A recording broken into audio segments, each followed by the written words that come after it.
Hello students, this is Ayushi Gaur. Last lecture में हम लोगों ने ग्रामर नियम पढ़ा था, ग्रामर रूल, और उसके क्वेश्चंस भी मैंने आपको करा दिए।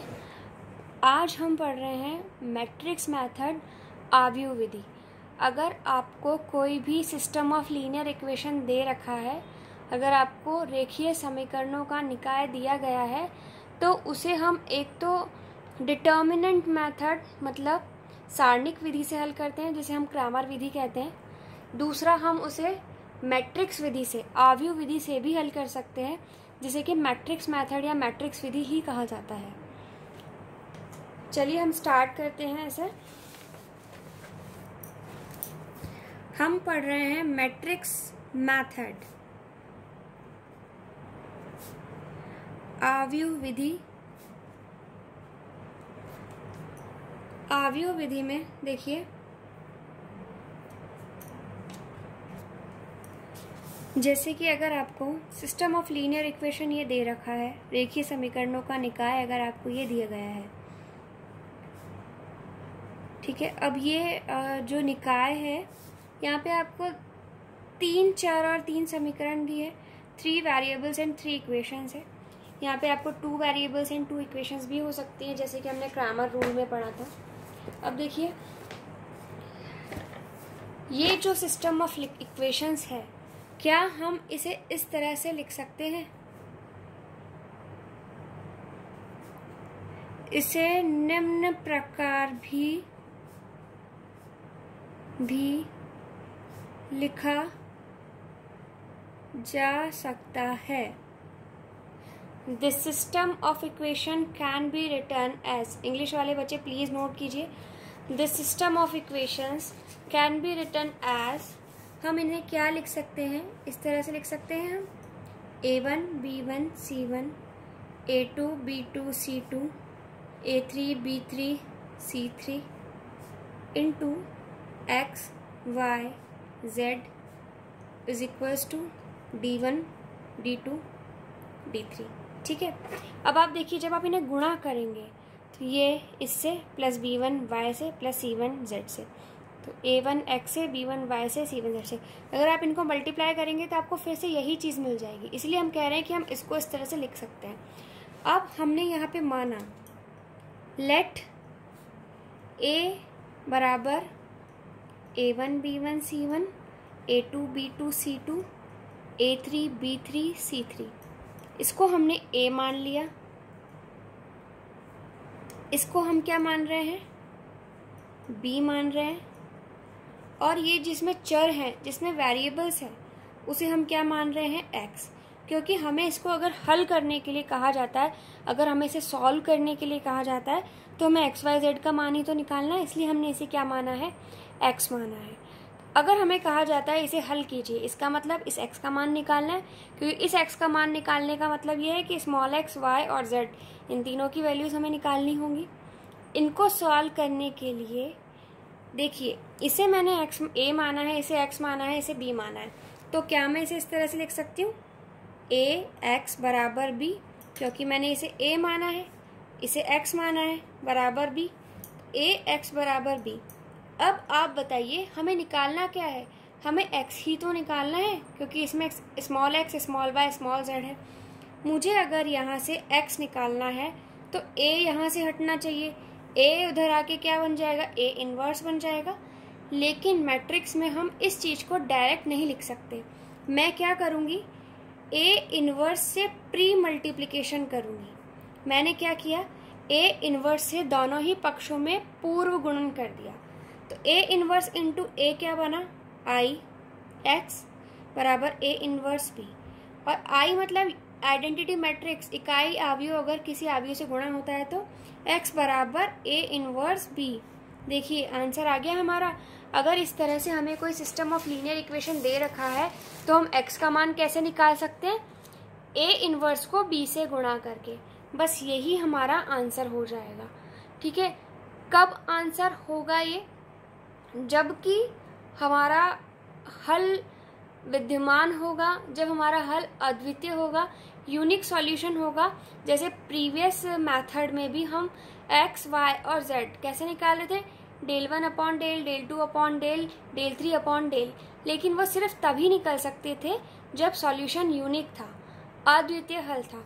अब इस केस में भी अगर हल अद्वितीय है तभी हम x का मान इस विधि से निकाल सकते हैं। अब फिर से हमें वही चीज देखनी पड़ेगी कि हमें करना क्या है। अद्वितीय हल कब होगा? नो सॉल्यूशन, हल विद्यमान नहीं है, ये कब होगा? इनफाइनाइट, अनंत हल कब विद्यमान होंगे? तो ये तीनों चीजें मैं आपको लिखवा रही हूँ। एंड प्लीज आप लोग थोड़ा ध्यान से देखिए, क्योंकि जो मैं आपको लिखवाने जा रही हूँ वो आपकी बुक में नहीं दिया है। तो आपकी बुक में बिल्कुल भी मेंशन नहीं है कि कैसे हमें क्या करना है इसमें। तो ये प्रोसीजर आपको थोड़ा ध्यान से देखना होगा। चलिए हम लिखते हैं। हमने माना लेट ax बराबर b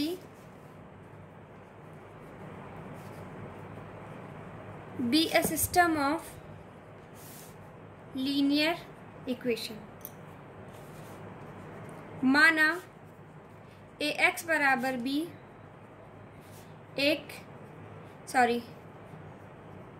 ax बराबर b रेखीय समीकरणों का एक निकाय है। अब एक बात देखिए, x बराबर a इनवर्स b, ये हल होगा, पर ये हल निकलेगा कैसे? इसमें a इनवर्स आ रहा है। अब a इनवर्स का अस्तित्व हमें देखना पड़ेगा। a इनवर्स का अस्तित्व कब होता है? जब डिटर्मिनेंट a सारणिक a का मान 0 नहीं हो। सारणिक a अगर 0 के बराबर नहीं हो तभी a इनवर्स का अस्तित्व होता है। Determinant a is not equals to 0, this implies a inverse exist. तो 3 केस बनेंगे। पहले केस में यदि if determinant a is not equals to 0, यदि डिटर्मिनेंट a 0 के बराबर नहीं है तो सिस्टम कैसा होगा आपका? कंसिस्टेंट होगा, मतलब संगत होगा। और हल कैसा होगा? अद्वितीय हल हमें प्राप्त होगा, यूनिक सॉल्यूशन मिलेगा। और वो यूनिक सॉल्यूशन क्या होगा? x बराबर a इनवर्स b। ठीक है, ये तो हुआ पहला केस। दूसरा केस, यदि इफ डिटर्मिनेंट a बराबर 0 है। ठीक है, तो अगर डिटर्मिनेंट a बराबर 0 है तो इसमें भी 2 केस बनेंगे, a एंड b। a तो क्या होगा? नो सॉल्यूशन, और एक क्या होगा? Infinite solution. एक तो होगा कि हल विद्यमान नहीं है, और दूसरा क्या होगा कि अनंत हल विद्यमान है। जैसे हमने क्रैमर नियम में भी तो यही चीज करी थी कि डेल अगर बराबर 0 नहीं है तो, और डेल अगर बराबर 0 के आ रहा है तो 2 कंडीशन थी। ऐसे यहाँ पे हमें डिटर्मिनेंट a चेक करना है। अब थोड़ा आप ध्यान दीजिए, क्योंकि आपकी बुक में सिर्फ यहाँ तक दिया है, ये आगे की चीजें नहीं दी हुई है। हमें क्या देखना है? डिटर्मिनेंट a 0 के बराबर नहीं आ रहा है तो सीधे से वो तो अद्वितीय हल है, वो तो बहुत ही सिंपल हो जाएगा, हमें सीधे x का मान निकालना है। लेकिन अगर डिटर्मिनेंट a 0 के बराबर आ गया तो दो स्थितियां बनेंगी। पहली स्थिति क्या होगी? हमें अगर डिटर्मिनेंट a 0 के बराबर मिल गया, सारणिक a का मान अगर 0 मिल रहा है, तो हमें एक और चीज चेक करनी होगी। एडजॉइंट a को हमें b से गुणा करके देखना है। अगर हमने एडजॉइंट a को b से गुणा किया और हमें रिजल्ट में क्या मिल रहा है? 0 मिल रहा है, तो आपका हल कैसा होगा? कंसिस्टेंट होगा। कंसिस्टेंट मतलब संगत हल होगा। संगत होने का मतलब क्या है? कि अनंत हल होंगे, इनफाइनाइट सॉल्यूशंस प्रेजेंट होंगे। ठीक है। सेकंड केस, हमने क्या किया? डिटर्मिनेंट a देखा, ये 0 आ रहा है, फिर हमें क्या करना है? अब हमें फिर से एडजॉइंट a इंटू b देखना है। डिटर्मिनेंट a निकालना, सारणिक a निकाला, 0 आ गया। उसके बाद आपको क्या करना है? डिटर्मिनेंट a इंटू b देखना है। अगर एडजॉइंट a इंटू b देखना है। एडजॉइंट a इंटू b अगर 0 के बराबर आ गया तो अनंत हल होंगे। एडजॉइंट a इंटू b अगर 0 के बराबर नहीं आया तो इनकंसिस्टेंट होगा सिस्टम आपका, मतलब असंगत होगा और हल विद्यमान नहीं होंगे। इट मीन्स नो सॉल्यूशन वाली कंडीशन बन जाएगी। बस ये इतना सा है। आपका मैट्रिक्स मेथड, मैट्रिक्स विधि। आपको सिर्फ ये ध्यान रखना है। अब आप लोग बिल्कुल पूरी तरह से रेडी हैं क्वेश्चंस करने के लिए। आपका चैप्टर का जो कंसेप्ट था वो ऑलमोस्ट नहीं, इनफैक्ट पूरा ही ख़त्म हो गया है। अब हमें करने हैं सिर्फ एग्जाम्पल्स एंड क्वेश्चंस। ये आपकी बुक में देखो, ये दे रखा है डिटर्मिनेंट ए बराबर 0 नहीं तो ए इनवर्स का अस्तित्व है, लेकिन बाद वाली चीज़ इसने नहीं दी है। ठीक है, तो चलिए अब हम क्वेश्चंस करते हैं। मैंने आपको प्रीवियस लेक्चर में जो क्वेश्चंस कराए थे वो क्वेश्चन नंबर 11 तक मैंने आपको करवा दिया था, एंड क्वेश्चन नंबर 12 भी क्रैमर रूल का था।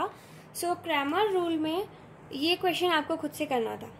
अब हम करने वाले हैं एग्जाम्पल नंबर 13, जो कि किसका है, आपका मैट्रिक्स मेथड का। चलिए हम करते हैं एग्जाम्पल नंबर 13।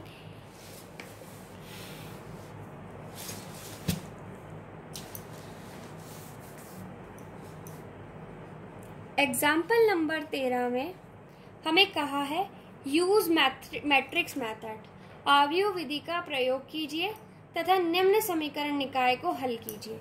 हमें यहाँ दिया है 5x माइनस 3y बराबर 2, x प्लस 2y बराबर 3। ये हमें सिस्टम ऑफ लीनियर इक्वेशंस दिया गया है, इसको हमें हल करना है। अब हल करने के लिए सबसे पहले हमें क्या करना है, इसको ax बराबर b के रूप में लिखना है।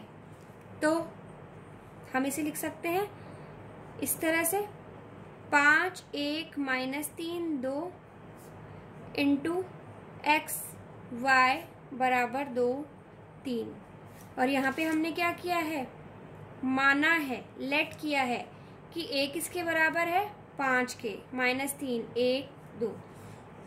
x किसके बराबर है, x y के, b किसके बराबर है, 2 एंड 3 की। ठीक है, तो यहाँ तक लिखने के बाद अब हमें पता है कि हमारा जो हल है, जो हमारा सॉल्यूशन है, वो किस पे डिपेंड करता है। इससे तो हमारा सॉल्यूशन क्या आना चाहिए, x बराबर a इनवर्स b होता है हमारा सॉल्यूशन। लेकिन ये जो हल है वो विद्यमान भी तो होना चाहिए। ये हल विद्यमान कब होगा, जबकि सारणिक a अस्तित्व में हो। उसके लिए हम a इनवर्स अस्तित्व में हो। a इनवर्स अस्तित्व में होने के लिए हम डिटर्मिनेंट a, सारणिक a का मान निकालते हैं। हमें क्या करना है, डिटर्मिनेंट a हमें निकालना है। a हमें कितना दिया है, मैं यहाँ दोबारा लिख रही हूँ, 5 माइनस 3 1 2। तो सारणिक a निकालने के लिए पहले इस मैट्रिक्स को मैं सारणिक के रूप में लिख दूँ, और इसका मान कितना आ रहा है, 10 प्लस 3 बराबर 13, जो कि 0 के बराबर नहीं है। हमने क्या पढ़ा था, अगर सारणिक का मान 0 के बराबर नहीं है तो हल कैसा होगा, यूनिक होगा, अद्वितीय होगा। तो इस यहाँ here determinant a is not equals to 0, सारणिक a 0 के बराबर नहीं है, अतः अद्वितीय हल विद्यमान है। ठीक है, अब हमें इसी हल निम्न प्रकार है, किस प्रकार है हल, x बराबर a इनवर्स b के रूप में इसका हल है। ठीक है, इंग्लिश वाले बच्चे क्या लिखेंगे, here determinant a is not equals to 0, so solution is unique and solution is given by x is equals to a inverse b। आप लोगों को ये लैंग्वेज लिखनी है, यहाँ पे मैं लिख देती हूँ। चलिए, here determinant a is not equals to 0, so solution is unique and solution is given by x is equals to a inverse b। अब हमें क्या करना है, x बराबर a इनवर्स b के रूप में इसका हल लिखना है। x बराबर a इनवर्स b करने के लिए x हमारे पास है, b है, x हमें निकालना है, b है, हमें निकालने की क्या जरूरत है, a इनवर्स की। a इनवर्स किसके बराबर होता है, adjoint a upon determinant a। Determinant a का मान कितना है, 13। एडजॉइंट a हमें पता है क्या, नहीं, क्योंकि हमने निकाला ही नहीं है अभी। अब हमें एडजॉइंट ए मैं यहाँ पर निकाल रही हूँ। एडजॉइंट ए निकालने के लिए हम क्या करते हैं, जो हमारा ए है अगर ये 2 क्रॉस 2 का है तो सिर्फ इन दोनों की जगह बदल जाती है और इन दोनों के चिन्ह बदलते हैं। मैंने आपको ये शॉर्ट ट्रिक बताई है। तो यहाँ 2 आ जाएगा, यहाँ 5 आ जाएगा, इन दोनों की तो जगह बदली और इसका चिन्ह और इसका चिन्ह बदल जाएगा। ये माइनस है तो ये प्लस हो जाएगा, ये प्लस है तो ये माइनस हो जाएगा। तो ये बन जाएगा 3 माइनस 1। तो ए इनवर्स आपका क्या बन रहा है, 1/13, क्योंकि डिटर्मिनेंट ए का मान कितना है 13। और यहाँ हमें क्या लिखना है 2, 3, -1 एंड 5। ठीक है। अब हमें क्या करना है, ए इनवर्स में इस मान को रखना है, सॉरी इस इक्वेशन 1 में x के मान में रखना है। x बराबर ए इनवर्स। ए इनवर्स क्या है 1/13, 2, 3, -1, 5। और b कितना दिया है हमें, b हमें दिया है 2, 3। देखिए b ये रहा 2, 3। अब इसके बाद में इसको करना बहुत सिंपल सा है, क्योंकि मैंने आप लोगों को मैट्रिक्स मल्टीप्लिकेशन पढ़ा रखा है। 2 2 ज़ा 4 + 3 3 ज़ा 9 माइनस का 2 + 5 3 ज़ा 15। तो x बराबर कितना आ रहा है 1/13, 13, 13। 1/13 अंदर जाके गुणा होगा तो क्या बनेगा, x बराबर 13/13, 13/13 मतलब 1, 1। और x हमने किसे माना है, देखिए x किसे माना था, स्मॉल एक्स वाई को। तो x की जगह हम रख दें, x की जगह इसका मान रख दें, x y बराबर किसके आ रहा है 1, 1 के। इक्वालिटी ऑफ मैट्रिक्स से, 2 अवयवों की समानता से x 1 के बराबर होगा और y 1 के बराबर होगा। तो x बराबर 1 और y बराबर 1, ये हमारा आंसर आ गया। आई होप आप लोगों को समझ में आया होगा। नेक्स्ट जो क्वेश्चन दिया है इसने, देखो एग्जाम्पल नंबर 14 में, right the matrix form of the following system of equation of linear equation. यहाँ पे ए आपको ये दिया है, ए इनवर्स निकालो और सिस्टम सॉल्व करो। ये तो सब इसने यूं ही दे दिया है, बस आपको ये दे रखा है। देखो क्योंकि इसने ए ये दिया है तो ऑब्वियस ही बात है, इसको देखो हम अगर यहाँ से भी हम ए लिख रहे हैं तो क्या आ रहा है 2 -1 3, 1 1 1 1 -1 1। तो इसने यहाँ पे क्या नया दिया, कुछ भी नहीं दिया, बस ये कंफ्यूज करने के लिए आपको ए अलग से दे दिया इसने। तो ए हमें पता है, जैसे हमने सीधे से ऊपर वाला क्वेश्चन किया सेम वैसे ही ये होगा, बस फर्क ये पड़ रहा है कि ये जो आपका अवयव था, ये जो मैट्रिक्स थी ये 2 क्रॉस 2 की थी, ये जो है आपकी वो 3 क्रॉस 3 की है। ए इसको माना है, एक्स में क्या आ जाएगा एक्स वाई जेड तीनों आ जाएंगे, बी में क्या आ जाएगा 9 6 और 2। तो ए आ गया, एक्स आ गया और बी आ गया। अब हमें क्या करना है, डिटर्मिनेंट ए का मान निकालना है, सारणिक ए का मान। ठीक है, सारणिक ए जब हमने निकाला तो ये क्या आ रहा है, इसका मान 2 आ रहा है, 0 के बराबर नहीं है। अगर सारणिक ए 0 के बराबर नहीं होता है, इसका मतलब हल कैसा है, अद्वितीय है। और वो अद्वितीय हल किससे प्रदर्शित करते हैं हम, x = a इनवर्स b से। अब a इनवर्स b के लिए b तो हमारे पास है, हमें a इनवर्स निकालना है। a इनवर्स निकालने का सूत्र आपको पता है, adjoint a upon determinant a। a inverse निकालना अब मैं नहीं सिखाऊंगी, क्योंकि ये ऑलरेडी हम पिछले चैप्टर में कर चुके हैं और आई होप आप सभी लोगों को अच्छे से आता होगा। a इनवर्स निकालो और a इनवर्स को b से गुणा कर दो, आपको x का मान मिल जाएगा। बस ये आपका पूरा चैप्टर खत्म हो चुका है। अब है तो इसमें अलग अलग तरह के डिफरेंट जो क्वेश्चंस है वो हमें ट्राई करने हैं, और वो आपका होमवर्क है। देखो एग्जाम्पल नंबर 15, ये भी हम करके देखते हैं। हमें ए ये सारणिक ए जो है एक अवयव दिया है, मैट्रिक्स दी है, बी ये दिया है, देन फाइंड ए बी। हमें क्या कहा है, ए बी ज्ञात कीजिए and solve the following system of linear equation with the help of it. हमें क्या करना है, इस सिस्टम को इसकी मदद से करना है। हमें अपना अलग से दिमाग नहीं चलाना है कि x बराबर a इनवर्स b, वो चीज़ अब नहीं है यहाँ पे, क्योंकि हमें इसने क्या कहा है कि पहले आप a गुणा b निकालो, फिर उसकी सहायता से इस सिस्टम को आप सॉल्व करो। तो इसका प्रयोग मुझे इसमें करना है। तो सबसे पहले मैं क्या करूँ, इन दोनों की मदद से a b निकालूँ। चलिए हम करते हैं ये वाला question, example number 15। Example number 15 देखते हैं हम।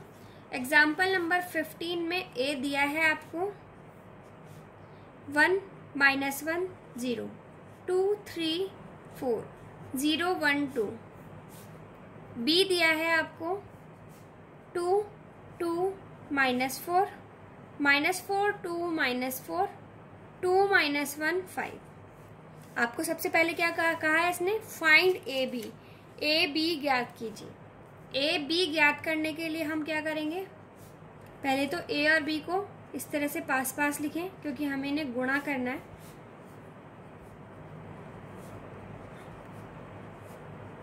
अब इनको मल्टीप्लाई करने के लिए आपको पता है कि मल्टीप्लिकेशन कैसे होता है, 1 इंटू 2 इज 2, ये इससे गुणा होगा तो +4 plus 0, 1 into 2 2 minus 2 plus 0, -4 plus 4 plus 0। ठीक है, ये आप लोग को आता है इसलिए मैं एक्सप्लेन नहीं कर रही हूँ डीपली। 4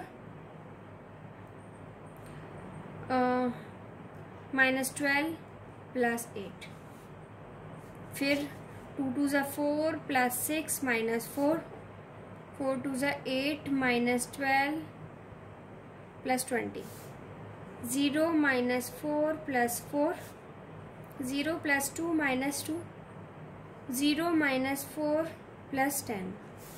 तो यहाँ पे हमें ए बी कितना मिल रहा है, ए बी बराबर 6 0 0 0 6 0, दिस इज 0 0 एंड 6।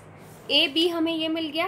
अब हमें क्या कहा है कि इस ए बी की मदद से हमें निकालना है इसका हल, जो दूसरा हमें सिस्टम ऑफ लीनियर इक्वेशन जो हमें रेखीय समीकरण का निकाय दे रखा है, हमें उसका हल निकालना है इसकी मदद से। अब हम कैसे करेंगे सोचें। ये जो ए बी आपको दिया है, क्या हम इसे इस तरह से लिख सकते हैं, इसमें से मैं पूरे में से 6 अगर कॉमन ले लूं तो अंदर क्या बच रहा है, 1 0 0 0 1 0 0 0 1। तो इसे हम लिख सकते हैं 6i, और i का ऑर्डर क्या है, 3 है, तो इसे हम i3 लिख देते हैं। ठीक है, अब देखिए आप, हमें इसका यूज उसमें करना है। इसका मतलब क्या है कि जब भी इस तरह का क्वेश्चन आ रहा है तो आपको हमेशा क्या करना है, इस वाली समीकरण की मदद से ए इनवर्स का मान निकालिए, और उस ए इनवर्स के मान को आपको यूज करना है अपने सिस्टम ऑफ इक्वेशन में। ठीक है, यहां से हम क्या कर रहे हैं, ए इनवर्स का अगर मैं मान निकालना चाहूं तो ए इनवर्स किसके बराबर आएगा, ए इनवर्स बराबर आएगा बी 1/6b। देखिए ए बी बराबर किसके है, 6i3 के। मुझे यहाँ से क्या करना है, ए इनवर्स निकालना है, तो मुझे ए को उधर ले जाना पड़ेगा, या ए इनवर्स से मल्टीप्लाई करूंगी तो यहाँ पे क्या बन रहा है मेरा, मैं से यहाँ पे करके दिखाती हूँ आपको। ए इनवर्स इंटू ए किया मैंने, ठीक है, और यहाँ पे भी मैंने क्या किया, इसको ए इनवर्स से गुणा कर दिया, तो ये तो मिलके आई हो गया 6 ए इनवर्स इंटू i3। अब इसको मैं नीचे ले आऊँ तो b/6 बराबर किसके आ रहा है, ए इनवर्स के। तो ए इनवर्स किसके बराबर आ गया, b/6। i3 और i मैंने नहीं लिखा है क्योंकि ये तो यूनिट मैट्रिक्स है, एक से आप किसी को भी गुणा करेंगे तो कुछ फर्क थोड़ी पड़ेगा। इसका मतलब ए इनवर्स किसके बराबर आ रहा है, 1/6 b के। इसको अभी मैं वैल्यू निकाल के यहीं छोड़ देती हूँ, 1/6 b। b यहाँ पर क्या है, देखो आपको क्वेश्चन में क्या दिया है, b आपको दिया है 2 2 -4, लिख लेते हैं इसे यहाँ पे।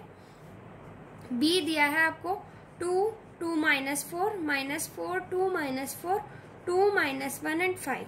इसको आपको निकाल के यहीं छोड़ देना है, इसको समीकरण 1 बोल दो। अभी हमने क्या किया है, इसने हमें बोला था एक मैट्रिक्स ए है, बी है, इससे ए बी निकालो, और इस ए बी के प्रयोग से आप सिस्टम ऑफ लीनियर इक्वेशन को हल करो। तो हमने क्या किया, ए को बी से गुणा किया, ए बी का मान निकाला, और ए बी की मदद से हमने ए इनवर्स निकाल लिया। अब हमें क्वेश्चन में क्या है, क्या कहा है कि इस ए बी की मदद से आप इसको हल करो। x - y बराबर 3, 2x + 3y + 4z बराबर 17, y + 2z बराबर 7। मैं इसे इस तरह लिख रही हूँ, इसका कारण क्या है ये आपको पता होना चाहिए। आप ऐसे जल्दबाजी में ऐसा ना करें कि कोफिशिएंट में लिख दो 1 2 0। ये ध्यान रखना है कि यहाँ x नहीं है, यहाँ z नहीं है, तो आप इसे 0 0 इस तरह से लिख लें ताकि गलती ना हो। अब आपको क्या करना है, इसने बोला है पहले AB निकालो, फिर इस AB की मदद से आप इसको हल करो। तो जब भी इस तरह का क्वेश्चन आता है तो आपको क्या करना है कि आप इससे AB निकाल लिया, AB से आप A इनवर्स निकालिए, फिर इस A इनवर्स का यूज आपको इसमें करना है।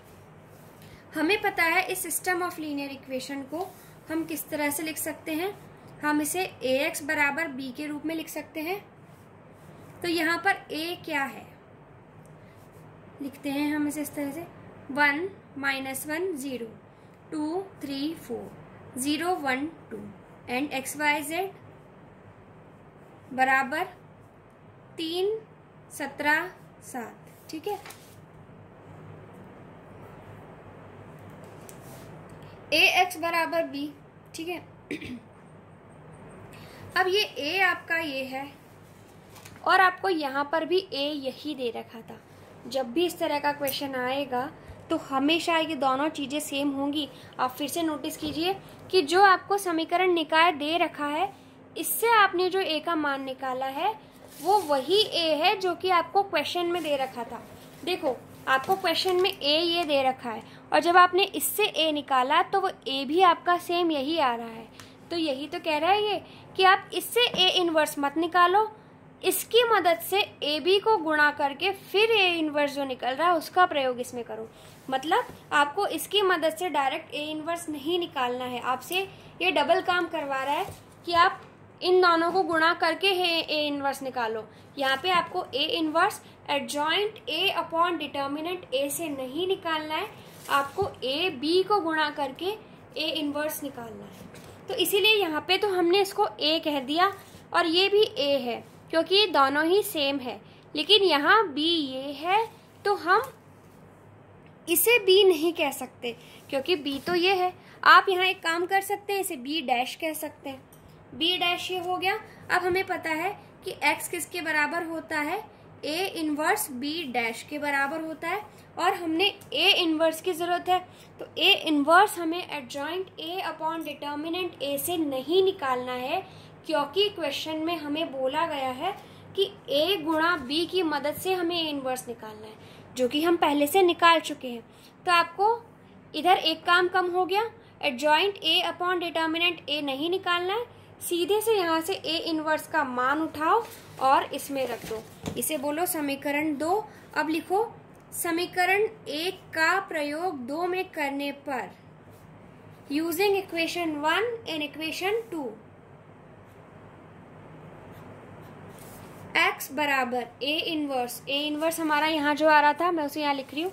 ये क्या आ रहा था हमारा 1/6 2 2 -4 -4 2 -4 2 -1 5 एंड B डैश क्या है आपका 3 17 7 3 17 7। ठीक है, अब इसके आगे मुझे नहीं लगता आपको मुझे करवाना चाहिए क्योंकि आपको x का मान ही तो निकालना है। आप इन्हें मल्टीप्लाई कर लेंगे तो x का मान निकल जाएगा।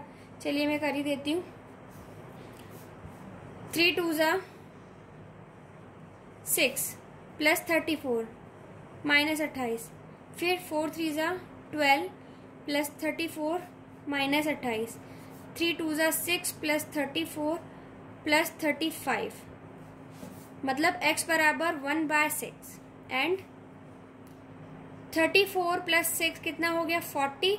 40 में से 28 गए तो बचेगा 12। 28 प्लस 12 कितना हुआ 30 40 40 प्लस 34 कितना माइनस का 40 प्लस का 34 कितना होगा माइनस का 6। ठीक है, 34 प्लस 6 40 40 और यहाँ पे मैंने कुछ गलत किया है। हाँ 3 2 6 -17 आएगा यहाँ पे और 7 यहाँ पे गलत लिख दिया है मैंने, यहाँ -17 आएगा, सॉरी। ये बना है आपका 35 प्लस 6 इज 41 एंड 41 में से जब आप 17 माइनस करेंगे तो आपके पास में बचेगा 24। यहाँ पे आ गया 24। ठीक है, अब x का मान क्या है x y z। ये जो 1/6 है ये अंदर जाके क्या होगा, स्केलर मल्टीप्लीकेशन पढ़ाया है अचर गुणन, ये अंदर जाके क्या बनेगा 6 दूना 12 माइनस का 1 6 चौक 24। तो हमारा आंसर क्या आ गया x बराबर 2 y बराबर -1 और z बराबर 4 आएगा, ये z बराबर 4 आपका आंसर। ये आपकी बुक में आंसर गलत दे रखा है, इंग्लिश वाली बुक में जो -4 छपा है गलत है, 4 आपका आंसर। तो आप लोग को आई होप समझ में आ गया है। आप लोग ट्राई कीजिए क्वेश्चंस, तब तक के लिए थैंक यू स्टूडेंट्स।